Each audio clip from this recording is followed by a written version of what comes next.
दास जी, मध्य प्रदेश शासन के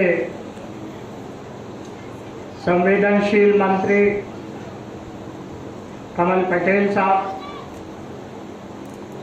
मंच पर विराजमान जिनका मैं प्रारंभ से बहुत अदब करता हूँ, परम आदरणीय विजयदत्त श्रीधर जी, आदरणीय NK सिंह साहब, राजेश सिरोठिया जी, मनोहर बैरागी जी, वीरेंद्र जी, रिजवान जी, अरविंद तिवारी जी, जिन्होंने कोरोना काल में न केवल पत्रकारों के लिए बल्कि इंदौर के जनमानस के लिए बहुत कुछ किया, आदरणीय नगेल सिंह जी, राकेश पाठक जी, सनत जी, सुधीर सक्सेना जी, सभी सम्मानित पत्रकार गण, देवी और सज्जनों, समय बहुत हो गया। हम और आप सरस्वती पुत्र गिरीश गौतम जी को सुनना चाहते हैं, इसलिए मैं बहुत सीमित शब्दों में और केवल विषय के परिधि में ही विनम्रता पूर्वक निवेदन करना चाहूँगा। सेंट्रल इंडिया प्रेस क्लब ने ये एक अनुकरणीय पहल की है कि कोरोना काल में मीडिया जगत की के सामने क्या चुनौतियां हैं और क्या समाधान हो, इस पर विचार मंथन का आयोजन किया। मैं उत्तर कोरोना काल नहीं बोलूँगा, इसको केवल कोरोना काल बोलूँगा, क्योंकि कोरोना अभी समाप्त नहीं हुआ। मैं बैठे बैठे सोच रहा था कि जहां प्रबुद्ध वर्ग मौजूद है उसके सामने मैं अपनी बात कुछ कहूं तो वो गुस्ताखी होगी, और खास तौर से जहां परम आदरणीय विधानसभा अध्यक्ष जी विराजमान हो। लेकिन मैं महात्मा गांधी के एक वाक्य को याद कर रहा था, जो उन्होंने my picture of free India में ये बात कही थी कि वे पत्रकारों को रामायण, गीता और बाइबल की तरह स्थान है इस रूप में देखना चाहते हैं। इसका आशय बड़ा साफ है कि पत्रकारों में ये स्थान कैसे बने, पत्रकारों के लिए और जनमानस के लिए, इसके लिए कैसे विश्वसनीयता अर्जित हो, एक्सेप्टेबिलिटी हो, ये विचार करने की आवश्यकता। वो बात आती है अपेक्षाओं के संदर्भ में, लेकिन आज का विषय है चुनौतियां और समाधान। और कोरोना काल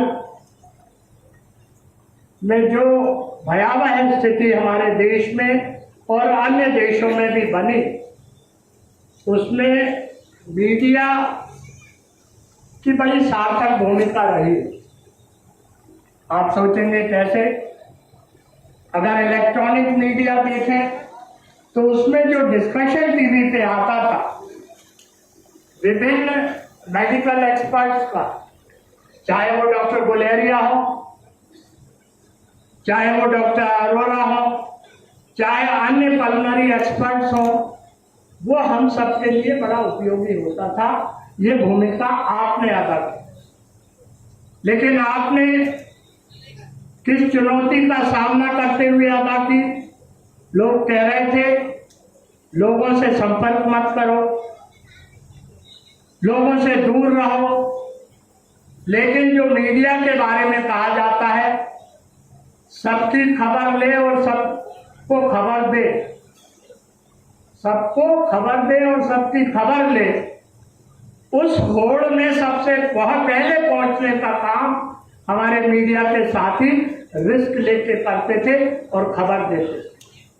मैं भोपाल की बात को ही लें, हम पहले पेपर में पढ़ते थे किस अस्पताल में बेड खाली है, कहाँ रेमडेसिविर इंजेक्शन मिलेगा, कहाँ अन्य सुविधाएं उपलब्ध हैं, ये आपके द्वारा ही हमें खबर मिलती और उसके अनुसार हम जो कोरोना से प्रभावित लोग थे उनको कहते थे कि आप अमुक अमुक अस्पतालों में चले जाइए। और ये सूचना देने का काम, समाज को संबल देने का काम अगर किसी ने सबसे पहले किया तो पत्रकार बंधुओं ने किया। इसके लिए मैं नतमस्तक होकर आप सबको प्रणाम करता हूँ। कोरोना काल में जो हमारे पत्रकार साथी अपने प्राणों को खो दिए, मैं विनम्रता पूर्वक उन्हें भी स्मरण करता हूँ कि उन्होंने बड़ा साहसिक कदम उठाया। किसी भी बात की कमी निकालना बहुत आसान है। हम कह सकते हैं कि पत्रकार ये करें, मीडिया ये करे, ये ना करे, ये तो कहने के लिए बहुत समय है, लेकिन आज समय ये है कि हम कोरोना काल में अपने उत्तरदायित्व का निर्वहन कैसे करें, हमारे जो सामने चुनौतियां हैं उसका समाधान कैसे खोजें। और ये विचार मंथन करने का काम भाई विजय दास जी ने जो किया है, जो सेल्फ मेड पर्सन, ऐसे कम लोग हैं जो अपने जीवन की शुरुआत पत्रकारिता से करें और मालिक बन जाए। आज तो सवाल ये है कि मालिक कौन है, रिमोट कंट्रोल से कौन चला रहा, संपादक कौन है, कहीं विज्ञापन का जैसे काम सौंपा गया है उसके हाथ में सब कुछ है, या जो मालिक है उसके हाथ में सब कुछ है, संपादक के हाथ में कुछ नहीं है। लेकिन विजय दास जी ने अपनी जो यात्रा प्रारंभ की वो एक साधारण पत्रकार से लेकर मालिक तक की है। मैं उनके उज्जवल भविष्य की कामना करता हूँ। साथियों, तो मैं आपसे ये आग्रह कर रहा था कि जो आदरणीय दिग्विजय सिंह जी आ गए, हम उनका और पीसी शर्मा जी का हार्दिक स्वागत करते हैं।